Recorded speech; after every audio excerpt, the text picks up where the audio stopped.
All right, everyone. Welcome to the next episode of the Proptech Genius Show. And yay, my next genius is Maria Johnson. Hey, Maria, how are you? Hey, how are you? I'm good. Good. Well, welcome to the Thanks for show. having me. I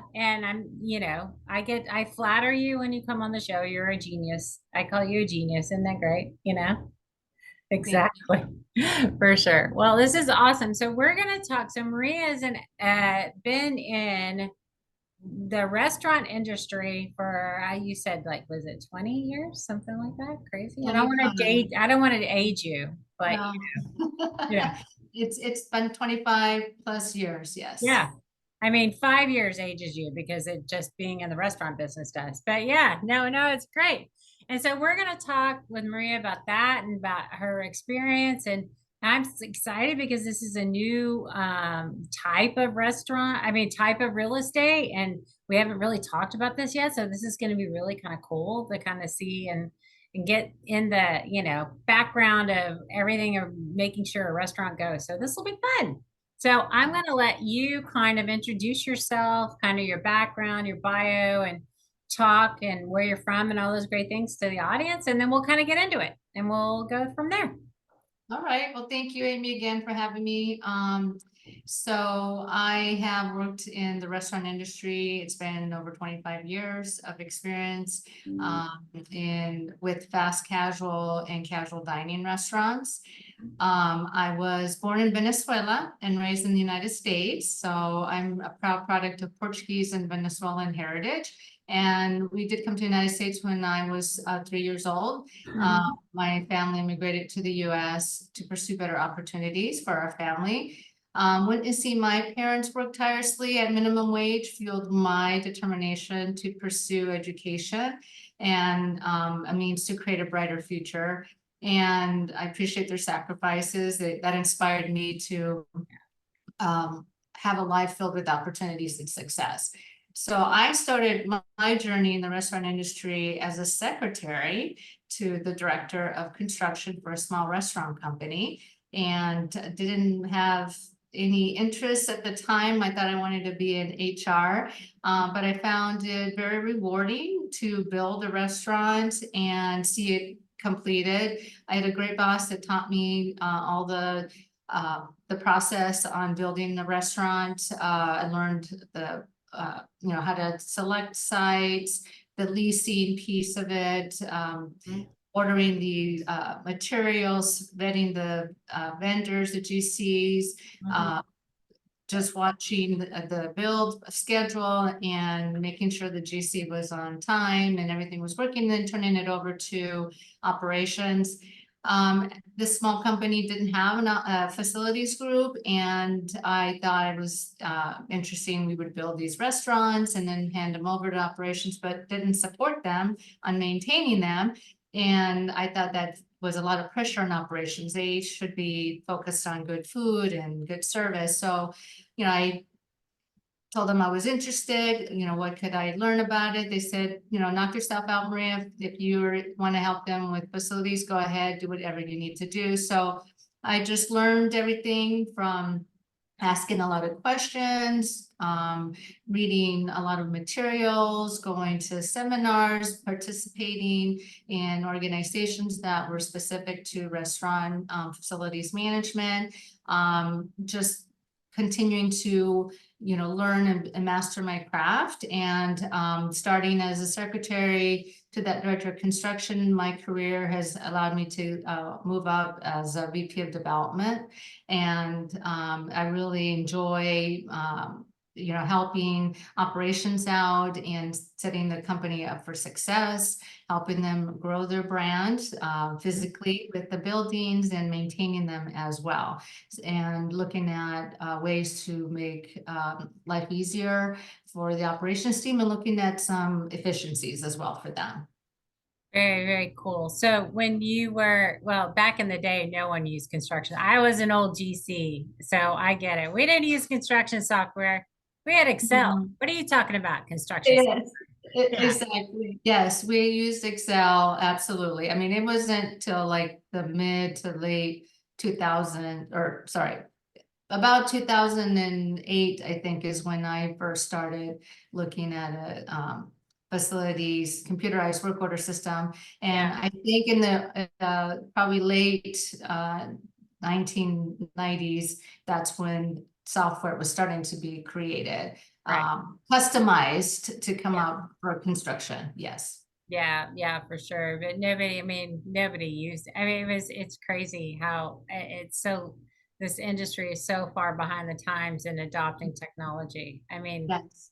yeah, and partly it's because there's just so, I mean, everybody's got moving parts, Mhm. but in construction, it's so fragmented, and there's subs and the subs, and then the labor, and then you've got all this other stuff, and then you got the GC and the developer and the architect and all these other different things, and they're all using their own stuff, and it doesn't flow together. And yeah, so I think the big push now is on just on the integration side of a lot of that, and trying to kind of Absolutely. move it there. But then on the facility side, obviously, it's getting really good with data, Mhm.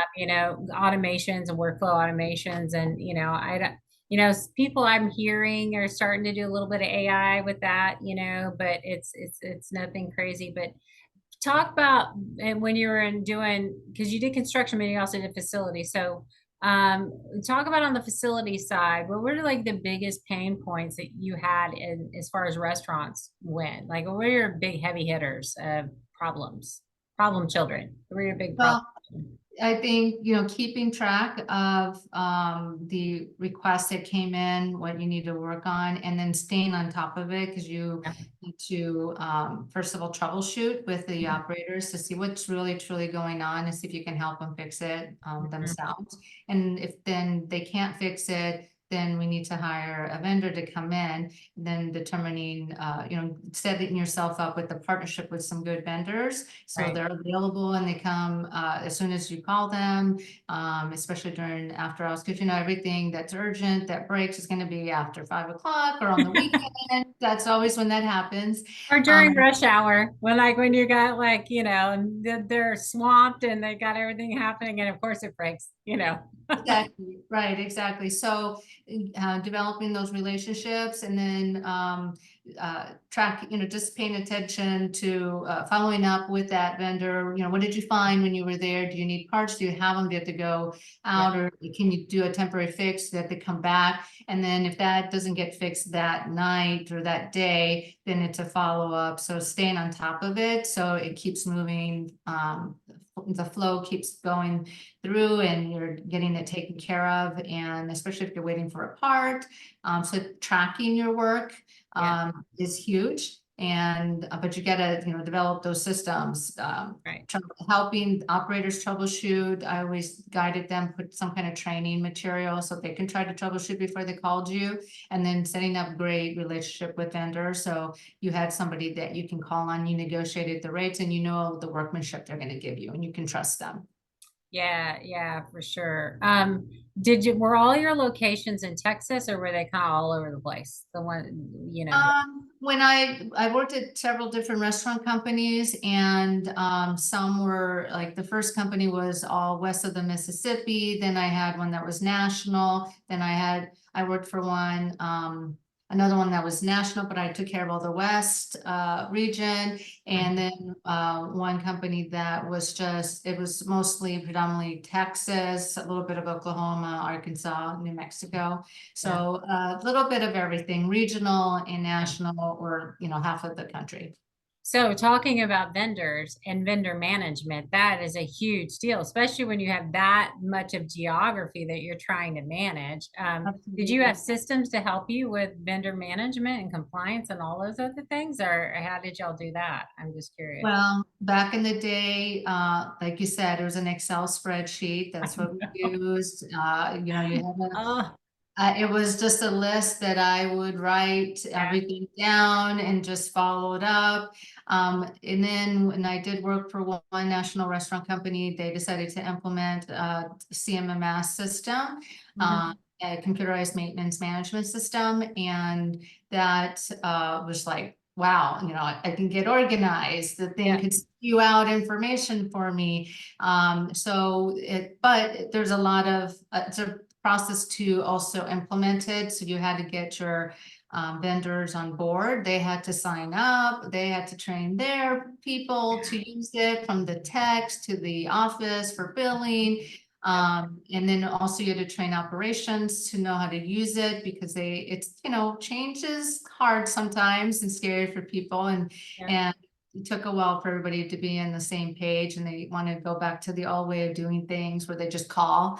But we have to track it. We have to know what's going on. We need to know where we're falling short, how we have to improve our side of the business, and how we're supporting. So around late 2000s is when I think that became more popular in the restaurant industry. And so I implemented one then around 2000, I think it was, I want to say 13 or 12. And I wouldn't go back to the old way. And once you, Sure. You know, yeah, it's okay for once itself.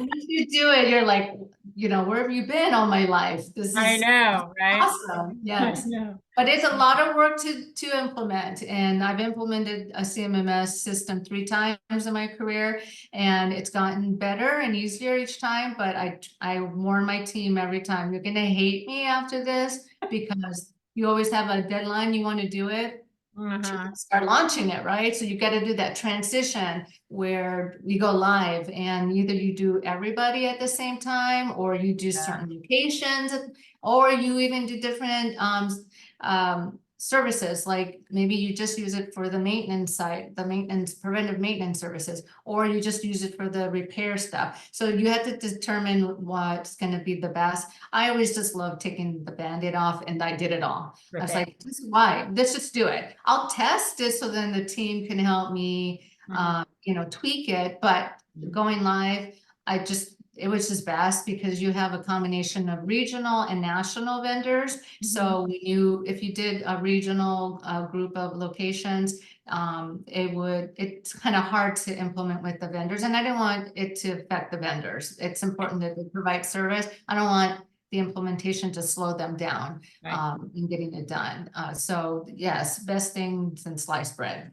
Yeah. No, for sure. But this is a really good conversation, especially for a lot of the prop tech companies, because I think for us as prop tech companies, especially for startups or whatever, recognizing the length of time it takes to do an implementation, and the amount of work that it goes into on training and cross training, and the processes and the systems that people have been using without you, right? Yeah. And understanding that now you have to redo those. And you really have to think through more than we're just installing your software. It's not like you can download Microsoft Office and then everything's hunky dory, right? No, no, no. This is disruptive to an operation. And It so is. you really have to think through all of those pieces. It's really cool. You've done it 3 times. So it'd be really neat to kind of hear your insights on, or war stories or whatever, on those implementations, because it does. I mean, you fight.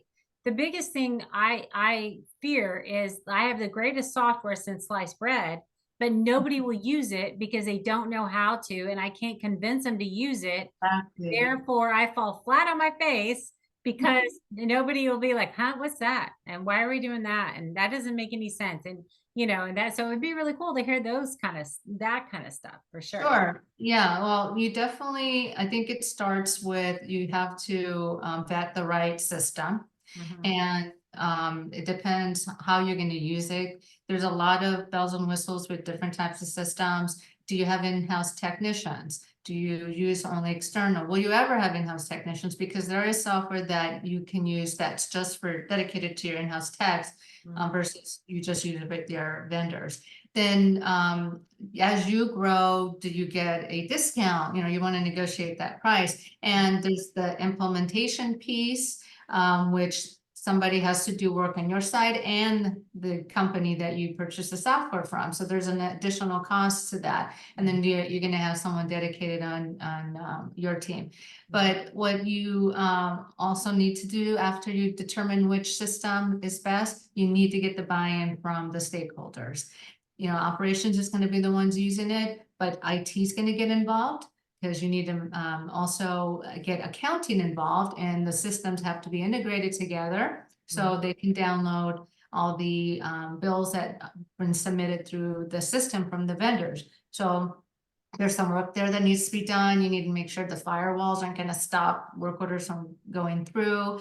And if you decide to have other departments use it as like internal vendors, you Yeah. also need them to get buy-in as well. So you definitely want to make sure you get buy-in from anybody that's going to touch this, be involved with it, because if you don't get buy-in, then it's just not going to be successful at all. So you want to work with those teams, find out what their concerns or issues are, and walk through them and come up with solutions for them.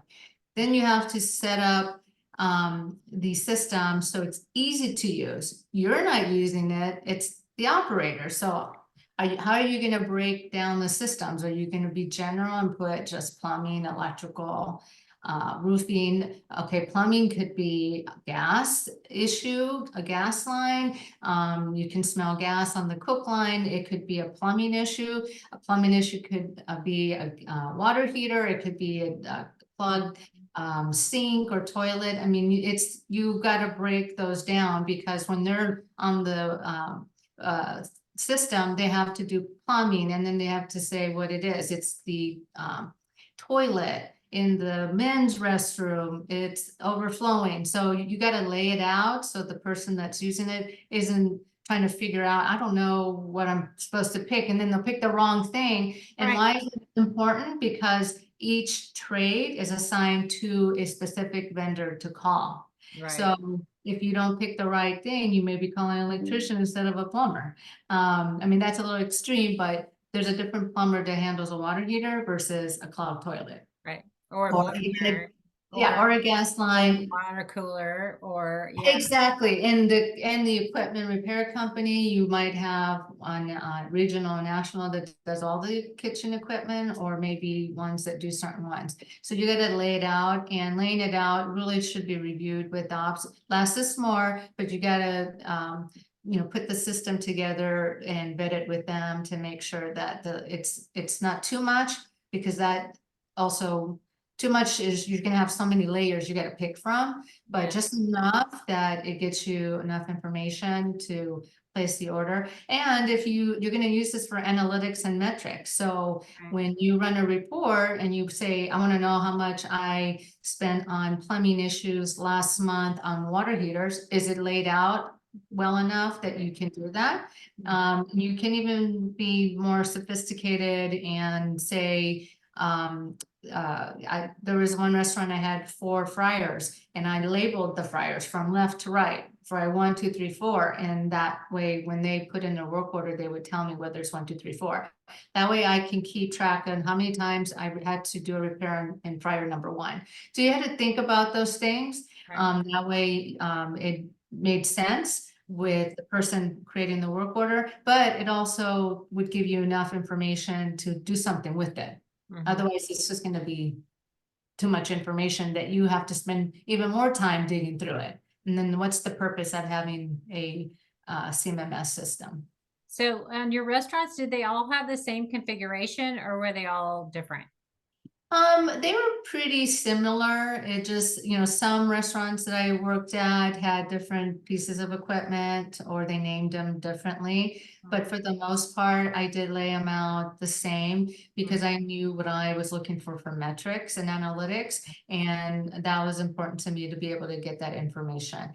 I always, operations always wanted more, like they wanted more to pick from, and I would have to remind them less is more. I know that it feels like I need to give you, more things to pick, but we'll set it up so the right vendor comes out, and also the right troubleshooting notice will come out so you know what to do. But it needs to be just enough and not too much. But for the most part, I did set it up very similar. Again, depending on the equipment that each restaurant had. Yeah, for sure. So did you have to change the nomenclature of what was in there depending on this? I mean, you had to, so the CMS comes with its like all its words, and then you're like, Yeah, you got to change that because they don't know what the hell that means, right? You know what I mean? Because they're not Yeah. construction folks, they're restaurant people. And yeah, Right. unless they came from construction land, they don't know what mechanical means, or they don't Yeah. know what this means, or they don't know what that means or how it applies. So were you able to configure that differently, or just you have to train on it? I'm just curious. You could configure it differently. We try to use layman terms that not too technical. That way, whoever was creating the work order understood what they were doing. And if it was, if we had to be technical for whatever reason, we put a picture Mhm. in it so then they can determine which one to pick. But yeah, I did have to adjust it. So I'm using language that everybody was using. However, it made sense as well. And sometimes I had to train them, look, we're not going to use that word anymore because that's really not the word that we would use. Um, like you can call it kitchen exhaust system or hood system. So I would say let's just call it a kitchen exhaust system because that's what it is. And this is going to go to the tech. Let's not make it confusing for them. And everybody understands what we're trying to accomplish. Yeah, that's for sure. Yeah, so and obviously kitchens in any sort of environment where there can be a fire, you're going to have all sort of this life safety stuff that you're complying with, and all those other. Did that cause any unique challenges to your systems and the stuff that you were building out, or was it pretty straightforward? As was there any unique configurations to that kind of stuff, right? There's different equipment for sure, but inspection wise, and you have health inspectors and you have all these other different, were they able to handle all that stuff too? I'm Yes, you would have the platforms that we use would have a side of for the maintenance, the preventive maintenance versus the repairs. So you would determine, what is it that you're going to do preventive maintenance on? Like the example you gave, the fire life safety, you determine these are all the inspections we're required to have. When do they have to be done? Most of them are once a year, but we had some like the hood suppression that had to be done every 6 months. So Mhm. then you would put how often they needed to be done.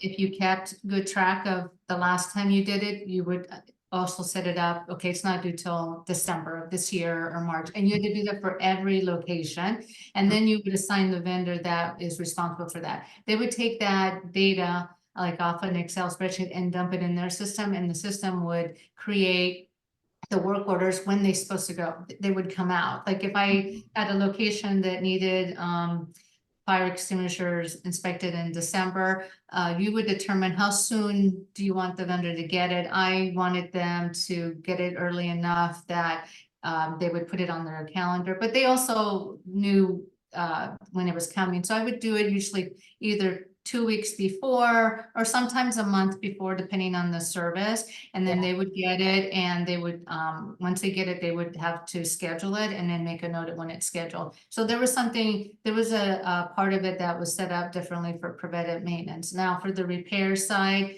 that you would determine the service level agreement, meaning what is emergency, and emergency would be Right. within 4 hours.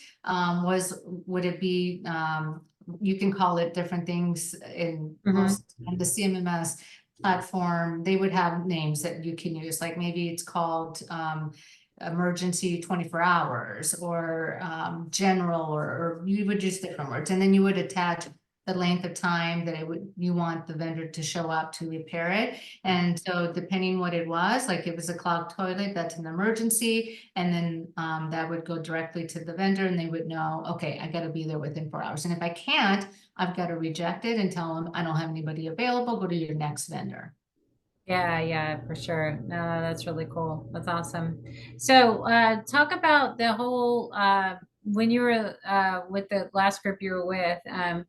Did I'm just curious if there is a restaurant industry trying to, because everything's moving green now, right? So everybody's moving towards energy efficiency and all these other great things, and and I get most restaurants are in triple net leases, right? So they're responsible for a lot of the maintenance, and a lot of everything comes that they bear that burden.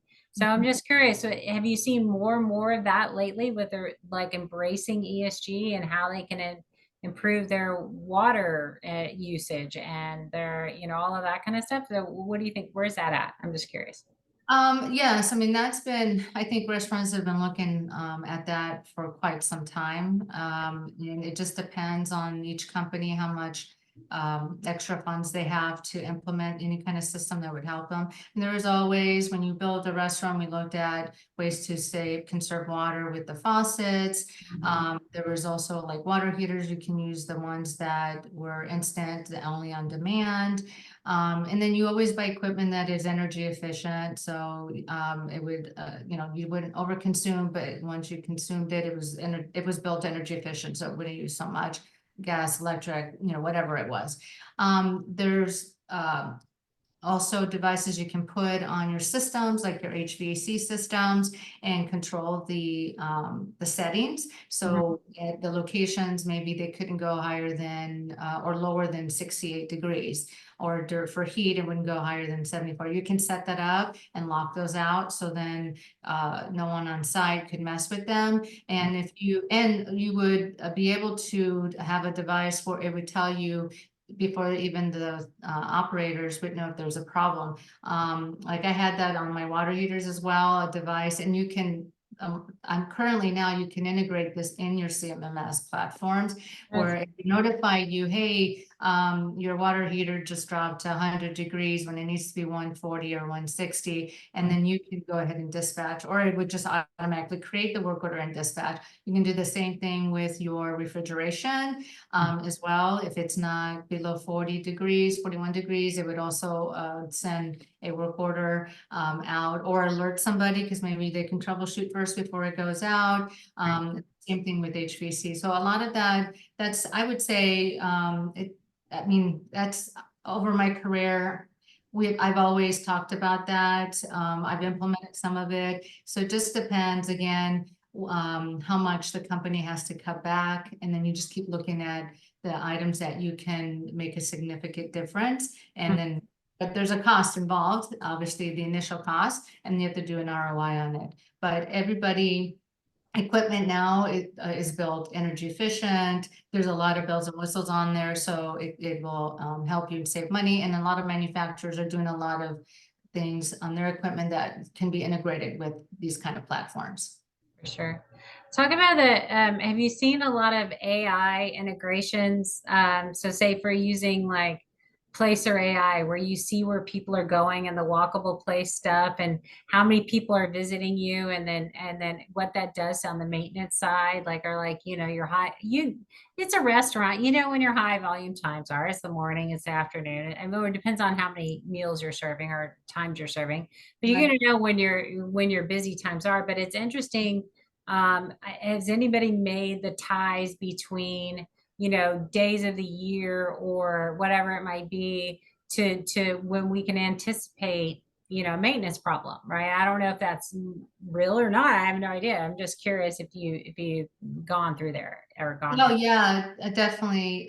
There is a cycle in restaurants, like the fall is slower for patrons to come in and eat. As far as repairs, summer is going to be the biggest time of the year Yeah. for repairs, because the heat, it's going to get warmer. So now all the rooftop equipment is going to work harder, whether it's your condensing units for your refrigeration or your AC units, or anything else that you have on your roof. So that's when I would budget the most during those months. I would look at history and see, okay, is it going to start in June or should I move to May? And then I would pack those months a little extra, because I knew I'm going to spend the most money during those months, because HVAC is your biggest expense when it comes to repairs. And then the months that it's slower towards the end of the year, and then they're, depending on how well the company is doing, they're always going to ask you to, watch your spending and cut back. So you don't pat that as much.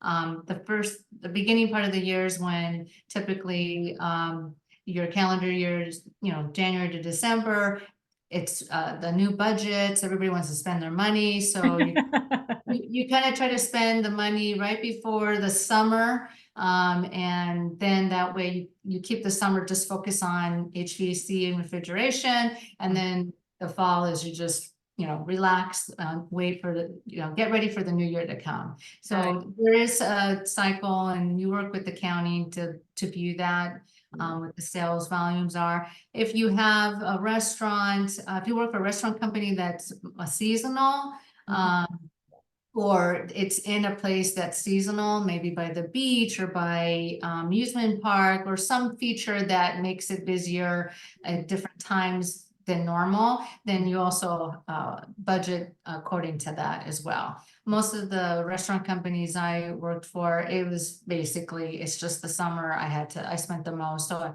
I budgeted well enough so I can spend the most money there during that time. And I had enough, because nobody's gonna come to your restaurant if it's hot. yeah, And right. and you have to be able to stay open and have everything working, your refrigerators, especially for health reasons.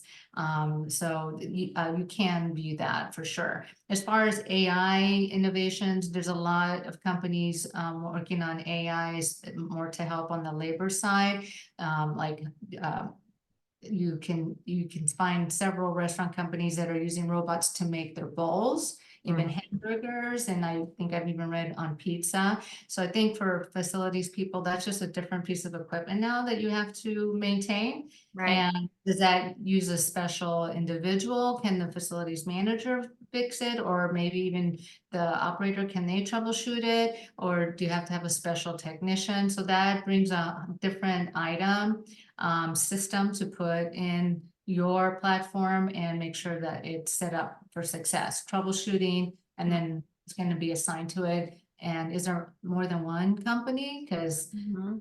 you want to always have a backup just in case.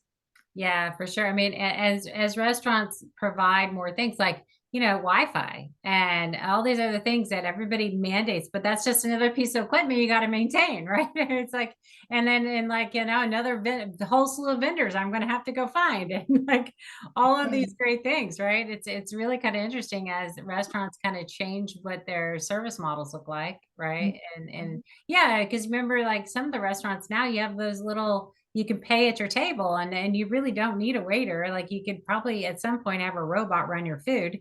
And so Yeah, then you're just like, you yeah. And then you're just like, I have it funny because they were showing these robot delivery. And so at South by Southwest, they have these robot food delivery things. Yeah. Pick up the food or whatever, and they would go deliver the food. Well, I just had to put a plug in for my university. Purdue University has had these things since COVID. They're called Starbies. Oh, wow. They're the coolest thing ever.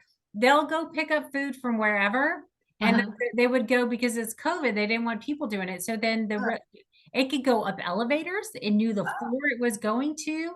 It would like do all this, and so it would go to the dorms, and it would go all the, and they call them the Starbies. And every once in a while, one would get knocked over, so people would help it back up, so it could get back to where it was. And then I knew it needed to charge stuff. But yeah, it's really interesting what the robots are doing nowadays. But for a restaurant and trying to manage that, that's a whole other ball of wax, right? Yeah. Mhm. That's a Trying to, whole different system that you have to plan for and yeah. create all new processes and procedures. Absolutely. Yeah, for sure.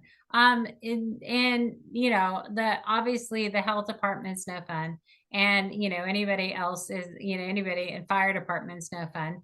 But has there been any kind of improvements around I guess restaurants? I mean, at the end of the day, the biggest thing you worry about is, obviously someone getting sick or someone getting hurt and all those other things. And so I'm just wondering if is there any new technology being built around all of that and food storage and food prep and kind of that kind of stuff. And curious about, obviously they're keeping everything really, really clean, but I was just curious, are they using like infrared stuff? I mean, what are the restaurants doing? I'm just, Well, for quite some time, restauranting is really important to keep everything at the proper temperature. And a lot of restaurants now have a sensor in the refrigerator, so it can alert you before you know that there's a problem. Usually they do their checks after certain, when they prep, they'll check the refrigerator for the temp. on before lunch rush, after lunch rush, before dinner, and check it, that just make sure everything's working. But there are systems already out there and have been there for a while where you can put the sensors, they can alert you, they can automatic, if you have your platform, your CMMS platform integrated, and then it'll automatically send a work order notice to either the vendor directly if you want, or to somebody to view it and troubleshoot it, whether it's internally or externally. So that technology has been around for a while. Again, it just depends on where you're buying your equipment from. Some manufacturers can provide that, or sometimes if you have custom equipment, you can include that as well, for sure. And you can even put a sensor on the walk-in door. Did somebody leave it open? Maybe after 2 minutes, if it's left open, siren will go off, or it's gonna let somebody know. And that way you close it, and because sometimes that does stay open. You'll have to work through that when there's a delivery, because the door does get stays open a little longer during delivery. So you can do things like that. I mentioned the sensor on the water heater. It tells you before it gets down a certain level, because you need to have hot water, the proper temperature when washing the dishes. So that can alert you when it drops below a certain level. You can decide what that is, and then that way you have enough time to get on it and fix it before it gets really bad. Yeah, no, for sure. It's definitely an interesting business. For Yeah, sure. I A mean, lot of systems that you have to manage.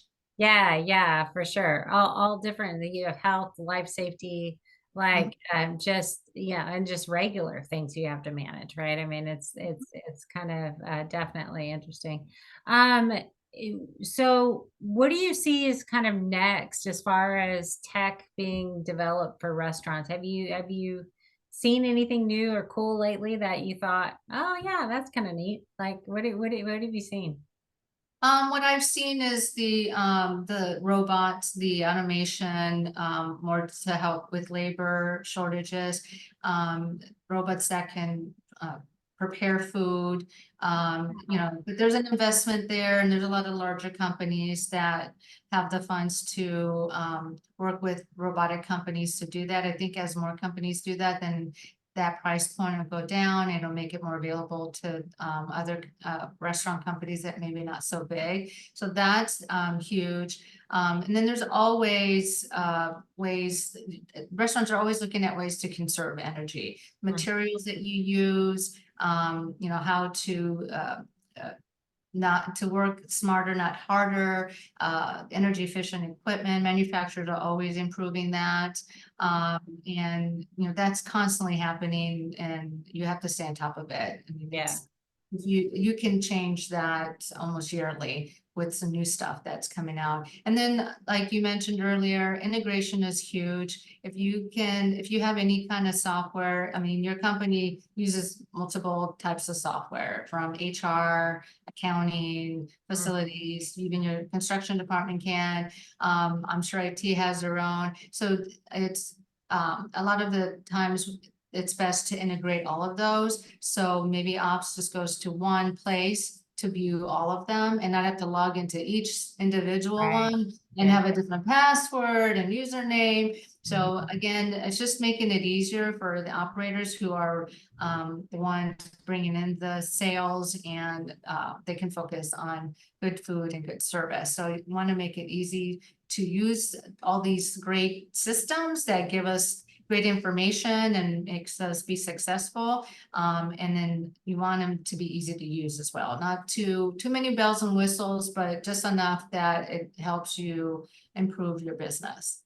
For sure. Well, when we have robot bartenders, then that will be interesting. It'll be like Star Wars when Yes, they have robot bartenders and robot servers, and I'll be like, man, this is interesting. yes, that will be interesting, because that bartender might, like, cut you off. Yeah, They're I gonna, know, right? And they're not going to care. they're They'll be like, gonna nope. know how much you've been drinking. Yeah, exactly. I can tell you're inebriated, sir. Exactly. Yeah, I know. That's pretty funny. No, I mean, yeah. Look, and it's not that far away. I'm amazed by the robots and the advancements in the robots and Oh my gosh, the yeah. changes in it. And it's really kind of cool. It's really kind of cool for sure, Yeah, you know? yeah, and there is probably something out there, but there's the integration, there is something out there for like equipment. I worked with the manufacturer in the past where they can almost literally, they'll tell you when there's something wrong and they can try to troubleshoot it Hmm. wirelessly and try to fix it for you. So that'll be that'll start coming up in the near future. And that way you don't necessarily have to have a vendor go out to do it. It could be fixed, just remotely. And that would help as well. And, Yeah. be faster. There's things that'll come with that. I'm sure there's an added cost to have that kind of equipment. And you have to have the technicians on the other side that are actually doing the work to fix it. Mhm. So I can see that being something coming up soon as well, if it's not already here. Yeah, I mean, I can imagine like with sensor technology and the ability to like, or even predict before it even happens. So you're Yeah, not like going down and you can kind of exactly. see like based off of temperatures and pressures and all these other different things running, like you can go, oh, this is gonna go down in a week. We can already tell, just schedule the guy, right? Yeah, Or yeah. I would whatever. always spook my operators. I mean, probably 15 years ago, I had sensors on the water heaters and a plumber would show up and they're like, who called you? Oh, your facilities team did because they noticed it went down and they didn't even know. Yeah. So, yeah, it's just evolving and getting better and it's out there. Yeah, that's very, very cool. Well, if someone wants to get a hold of you, how could they do that? Sure. Well, I'm definitely on LinkedIn. You can view my profile there under Maria Johnson and uh, definitely reach out to me. I'm always interested in connecting and growing my network. I think, any connection is a great connection and I love learning and teaching as well. So, and you can't learn without, meeting new people and hearing their experiences as well. So I'd love to meet anybody that, if I can be of value to them, or they have something that they think that I could use, or be of value for me to know, please connect. Yeah, that's great. Well, it's been such a cool conversation. I'm so excited. This was Thank great. you. I mean, just get Yes, a really cool, different perspective of what restaurants have to go through on a daily basis. It's been awesome. So thank you so much for coming on my show. This has been great. thanks, Amy. Thanks for having me. I had a fun time talking Yeah, about restaurants. yeah, awesome. That's awesome for sure.